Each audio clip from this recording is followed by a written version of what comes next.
ओम गण गणपते नमो नमः। श्रीमद् वाल्मीकि रामायण 73वां सर्ग। श्री राम आदि चारों भाइयों का विवाह।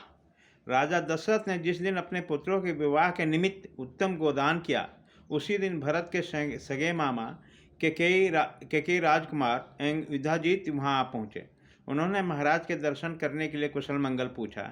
इस प्रकार कहा, रघुनंदन, केकई देश के महाराज बड़े स्नेह के साथ आपका कुशल समाचार पूछे हैं, और आप भी हमारे यहाँ के जिन जिन लोगों का कुशल वार्ता जानना चाहते हैं, वे सब इस समय स्वस्थ और सानंद है।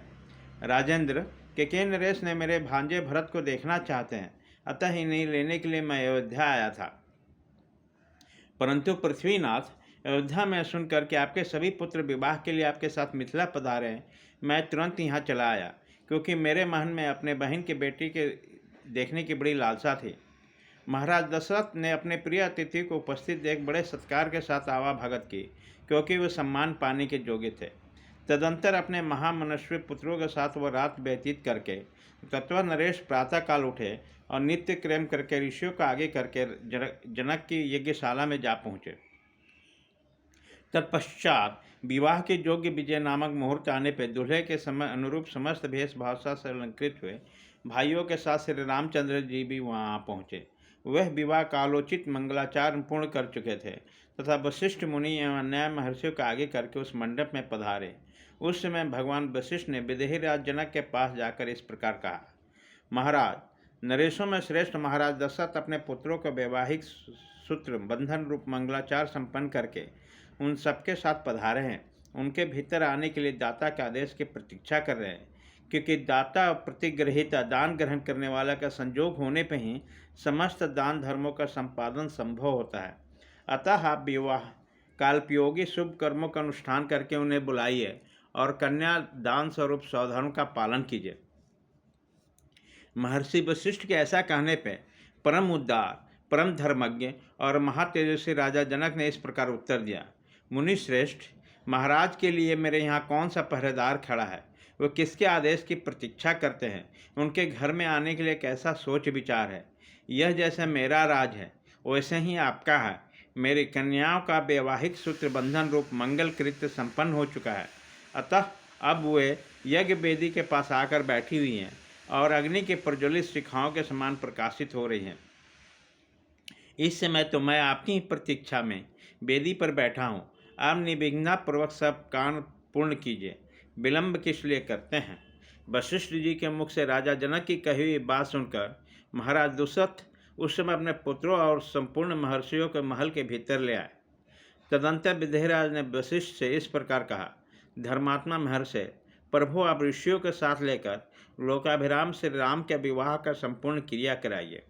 तब जनक जी ने बहुत अच्छा कहकर महातपस्वी भगवान वशिष्ठ मुनि ने विश्वामित्र और धर्मात्मा सतानंद जी को आगे करके विवाह मंडप के मध्य भाग में विधिपूर्वक वेदी बनाई और गंध और फूलों के द्वारा उसके चारों ओर से सुंदर रूप में सजाया। साथ ही बहुत सी स्वर्ण पालिकाएं, जौ के अंकुरों से युक्त चित्रित कलश, अंकुर जमाए हुए सकोरे, धूप युक्त धूप पात्र, शंख पात्र, स्नुहा, सुख, अर्घ तथा पूजन पात्र, लावा खीलों से भरे हुए पात्र, धोए अक्षत तथा समस्त सामग्रियों को यथा स्थान रख दिया। तत्पश्चात महातेजस्वी मुनिवर वशिष्ठ ने बारंबार कुशों के वेदी को चारों ओर बिछाकर मंत्रोच्चारण करते हुए विधिपूर्वक अग्नि स्थापन किया और विधि को प्रधानता देते हुए मंत्रपूर्वक प्रज्वलित अग्नि में हवन किया।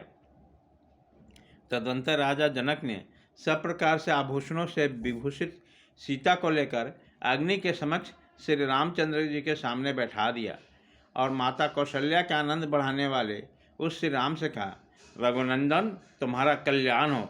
यह मेरी पुत्री सीता तुम्हारी सहधर्मी के रूप में उपस्थित है, इसे स्वीकार करो और इसका हाथ अपने हाथ में लो। यह परम पतिव्रता, महान सौभाग्यवती और छाया की भांति सदा तुम्हारे पीछे चलने वाली होगी। यह कहकर राजा ने श्री राम के हाथ में मंत्र से पवित्र हुआ संकल्प का जल छोड़ दिया।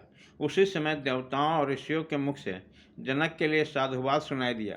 देवताओं के नगाड़े बजने लगे और आकाश से फूलों की बड़ी भारी वर्षा हुई।